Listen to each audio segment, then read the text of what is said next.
Terima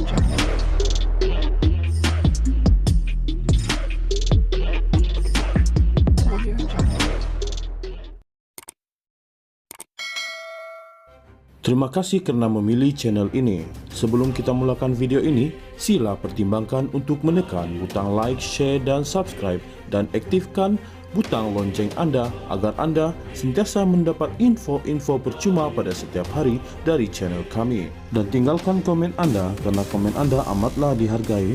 Terima kasih. Tun Dr. Mahathir Mohamad menyindir Datuk Seri Najib Razak kerana cuba menangguhkan rayuan akhir perbicaraan berhubung kes penyelewengan dana RM42 juta milik syarikat SRC International Sendirian Berhad.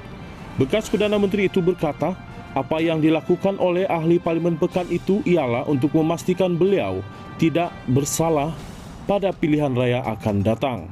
Apa yang dilakukan ialah untuk tangguhkan semua. Jadi pada pilihan raya umum ke-15, dia masih tidak bersalah. Dia dalam rayuan, katanya, dalam sidang akbar selepas mesyuarat Presiden Gerakan Tanah Air GTA di Yayasan Kepimpinan Perdana di sini pada Khamis. Mengulas lanjut, ahli Parlimen Langkawi itu berkata, bagaimanapun pada masa ini, semuanya terletak kepada pihak mahkamah. Ini kerana dakwah Dr. Mahathir, seluruh dunia tahu bekas Perdana Menteri itu didapati bersalah di Amerika Syarikat. Anda boleh lihat selepas 4 tahun dia dihadapkan ke mahkamah, Najib masih bebas.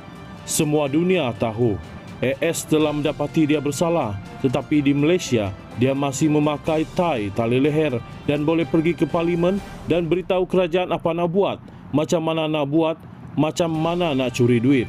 Dia adalah penasihat kepada kerajaan, kata Dr. Mahathir dalam nada sinis.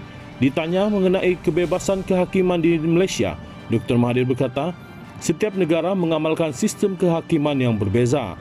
Di Perancis misalnya, beliau berkata, seseorang yang didapati bersalah sehingga tertuduh berjaya membuktikan dia tidak bersalah.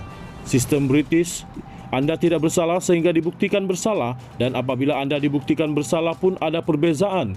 Di negara lain walaupun anda merayu dan dibuktikan bersalah, anda masuk penjara dan boleh tunggu sampai rayuan di mahkamah sehingga kata anda tak bersalah. Tetapi di Malaysia, ini apabila kamu merayu sahaja seolah-olah berkata dia tak bersalah, tetapi dia didebati bersalah dan sepatutnya dia jalani hukuman. Tetapi entah macam mana dunia ketawa melihat banduan bukan main tinggi, diberi layanan. Dia boleh nasihat kepada kerajaan bagaimana nak memerintah, tegas Dr. Mahathir lagi.